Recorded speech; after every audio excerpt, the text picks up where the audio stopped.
যাদবপুর বিশ্ববিদ্যালয়ে যে লজ্জাজনক যে নক্কারজনক ঘটনা ঘটেছে সেই ছবি সামনে এসেছে এবং দুপক্ষের মধ্যে রাজনীতি জারি রয়েছে। আজ রবিবার বিকেলবেলা যাদবপুরে ফের পথে নামলো বামেরা। এই মুহূর্তে আমরা রয়েছি যাদবপুরে যে সুলেখা ব্রিজ থেকে এই মুহূর্তে মিছিল চলছে, প্রতিবাদ মিছিল চলছে, ধিক্কার মিছিল চলছে। যাদবপুর থানা পর্যন্ত সেই মিছিলে ডাক দেওয়া হয়েছে এবং সেই মিছিলে উপস্থিত রয়েছেন মোহাম্মদ সেলিম থেকে শুরু করে এসএফআই এর রাজ্য সম্পাদক সৃজন ভট্টাচার্য থেকে শুরু করে সকালে উপস্থিত রয়েছেন এবং এই মিছিলে ডাক দেওয়া হচ্ছে ব্রাত্য বসুর গ্রেপ্তারির দাবিতে, শিক্ষামন্ত্রীর পদত্যাগের দাবিতে এবং যে নক্কারজনক ঘটনা ঘটেছে তার প্রতিবাদে এই মুহূর্তে যাদবপুরের বুকে বামেরা ফের পথে নেমেছে। এবং সব থেকে যেটা চোখে পড়ার মতন দৃশ্য রয়েছে, এই মিছিলের শুরুতেই একজন আহত ছাত্রকে নিয়ে হুইল চেয়ারে বসিয়ে মিছিলে হাঁটা হচ্ছে এবং গতকাল ঘটনায় যারা আহত হয়েছেন তাদের মধ্যে একজন অরুণাভ বসু, তিনি গতকাল এই ঘটনায় যাদবপুর ইউনিভার্সিটির ভেতরে আহত হয়েছেন। এই মুহূর্তে সে আহত অবস্থাতেই ক্রেপ ব্যান্ডেজ বেঁধে হুইল চেয়ারে বসে মিছিলে সামিল হয়েছেন এই আহত ছাত্র। আপনার সাথে একবার কথা বলবো, আপনি আহত হয়েছেন, এই অসুস্থতা অবস্থায় আপনি হুইল চেয়ারে মিছিলে বেরিয়েছেন, কি হয়েছিল, কিভাবে অসুস্থ হলেন, কিভাবে আঘাত লাগলো? দেখুন, ক্যাম্পাসে গতকাল ওয়েবকুপার সভাকে কেন্দ্র করে যে সমস্যা সৃষ্টি হয় সেখানে আমরা এসএফআই গতভাবে খুব স্পষ্ট স্টান্স রেখেছিলাম যে ওয়েবকুপার মতো একটা গণসংগঠন সভা করছে, তাদের গণতান্ত্রিক অধিকার, সেখানে আমরা কোনো রকম বিশৃঙ্খলা সৃষ্টি হতে দেব না এবং আমরা কোনো রকম বিশৃঙ্খলায় অংশগ্রহণ না করে শান্তিপূর্ণভাবে আমাদের ডেপুটেশন জমা দিই। কিন্তু এরপর আমরা দেখতে পাই যে ব্রাত্য বসুর সাথে আসা টিএমসিপির গুন্ডারা, যারা কোনোভাবেই শিক্ষক কিংবা অধ্যাপক কিছুই নয়, এরা বারংবার করে ক্যাম্পাসের জেনারেল স্টুডেন্টদের উপর আক্রমণ নামিয়ে আনে, আঘাত করে। ক্যাম্পাসে তৃণমূল ঘনিষ্ঠ অধ্যাপক যারা আছেন, তার মধ্যে ওমপ্রকাশ মিশ্র, যার গাড়ির ধাক্কায় আমি আহত হই, তিনি বেরিয়ে ক্যাম্পাসের ছাত্রীদের উপর আক্রমণ নামিয়ে আসেন, বেধড়ক মারপিট করেন। সেই জায়গা থেকে এই ঘটনা ঘটে, বিশ্ববিদ্যালয়ের বহু স্টুডেন্ট আহত হয়। আপনি বলছেন ব্রাত্য বসুর সঙ্গে আসা গুন্ডারা, গতকাল তো ওয়েবকুপা অধ্যাপক সংগঠনের মিটিং ছিল, সেখানে তো অধ্যাপকদের থাকার কথা, গুন্ডা বলতে কাদেরকে আপনি ইন্ডিকেট করছেন? এইটাই অদ্ভুত বিষয়, ওয়েবকুপার সভায় অধ্যাপকরা থাকবেন, শিক্ষকরা থাকবেন, এটাই স্বাভাবিক। তারা সভা করবেন, আলোচনা করবেন, বেরিয়ে যাবেন, এইটুকুই তো হওয়ার কথা। কিন্তু সেইখানে মধ্যমগ্রাম থেকে আসা, অন্যান্য জায়গা থেকে আসা তৃণমূল যুব, তৃণমূল অন্যান্য অংশের গুন্ডারা, যারা মারপিট করে, যাদের কোনোভাবেই স্টুডেন্ট, টিচার, অধ্যাপক কিছুই নয়, এই ধরনের মানুষরা কোথা থেকে আসে, তারা কেন আসে? বহিরাগত প্রশ্ন তো ইউনিভার্সিটিতে এই প্রথম নয়। গত বছর দেখতে পেয়েছি যে ইউনিভার্সিটিতে বহিরাগত প্রবেশ নিয়ে বহু বক্তব্য আমরা রেখেছিলাম, তৃণমূলও রেখেছিল। সেই জায়গা থেকে তৃণমূল কেন বহিরাগত নিয়ে বিশ্ববিদ্যালয়ে ঢুকলো সেই প্রশ্ন আমাদের থাকবে। ব্রাত্য বসু কেন ঢুকলেন সেই প্রশ্ন আমাদের থাকবে এবং তিনি কি করে প্রথম বর্ষে একজন স্টুডেন্ট ভেহিকেল নিয়ে বেরিয়ে গেলেন, তাকে রানওভার করলেন, সেই প্রশ্ন আমাদের থাকবে। তাকে আনসার দিতে হবে, তিনি অ্যাকাউন্টেবল থাকবেন তার জন্য। কিভাবে আহত হলেন? আমি ওমপ্রকাশ মিশ্রের গাড়িতে তিনি যখন অন্য একজন স্টুডেন্টকে আক্রমণ করছিলেন এবং তারপরে তার ভেহিকেল নিয়ে তিনি ধাক্কা মারেন আমাকে, সেই জায়গায় আমি আহত হই আরো একজনের সাথে।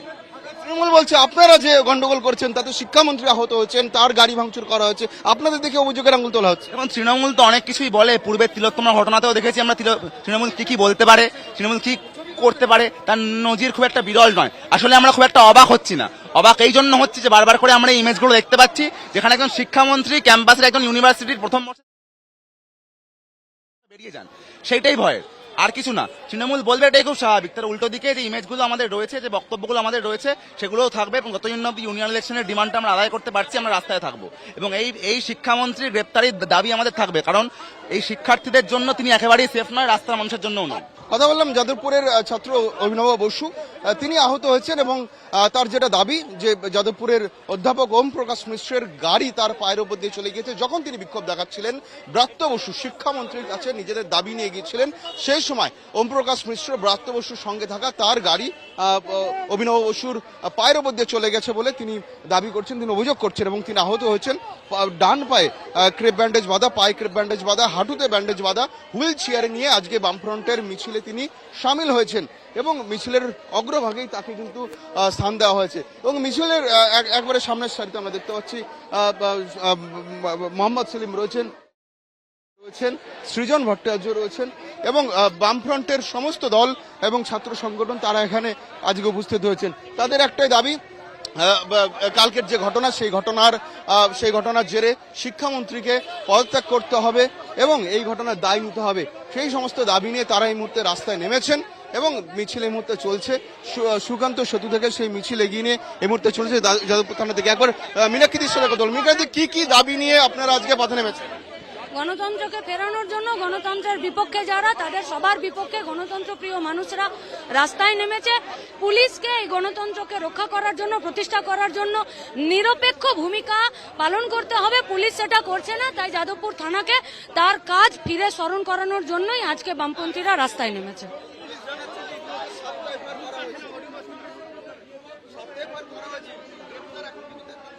ব্রাত্য বসু নিরুদ্দেশ হয়ে গেল কি? ব্রাত্য বসু নিরুদ্দেশ হলো? এ তো জয়নগরের ঘটনাতে কাটাপুকুর মর্গের পুলিশরা আমাদের বিরুদ্ধে সুমোটো করেছিল। পরিষ্কার দেখা যাচ্ছে গাড়িটার ভেতরে ব্রাত্য বসু বসে আছে। দিচ্ছে পুলিশের এত তৎপরতা কোথায় গেল? ব্রাত্য বসু বা তৃণমূলের তরফ থেকে বলা হচ্ছে যে আপনাদের আন্দোলনে শিক্ষামন্ত্রী আহত হয়েছেন, তার গাড়ি ভাঙচুর করা হয়েছে। বামপন্থীরা তো নির্বাচন চাইবেই, তাই তো বামপন্থীদের আন্দোলন। তৃণমূল নির্বাচন চায় না, কারণ তৃণমূল গণতন্ত্র চায় না। আর রাজ্যের মানুষকে তাই গণতন্ত্রের জন্য আন্দোলন করতে হয় বারে বারে। প্রতিদিন কালেও হয়েছে, আজও হচ্ছে।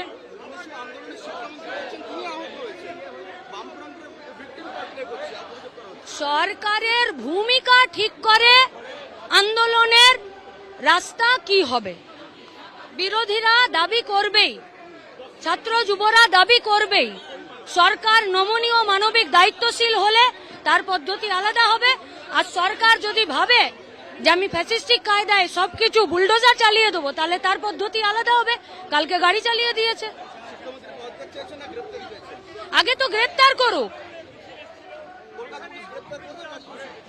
কলকাতা পুলিশের গার্ডস থাকলে করা উচিত, যদি সত্যিকারের গণতন্ত্রের পক্ষে থাকে তাহলে করা উচিত। অসংখ্য ধন্যবাদ। কথা বললাম মীনাক্ষী মুখার্জির সঙ্গে। তিনি যেটা অভিযোগ করলেন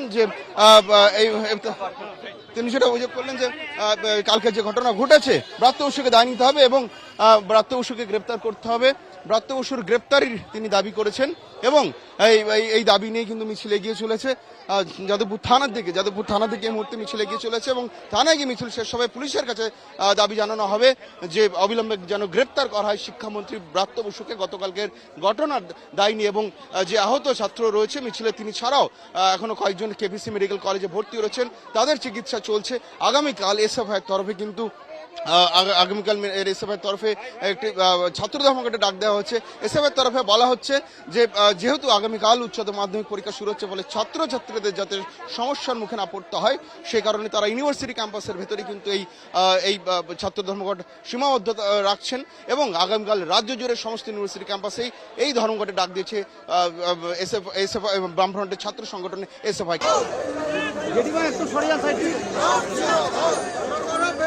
বড় করো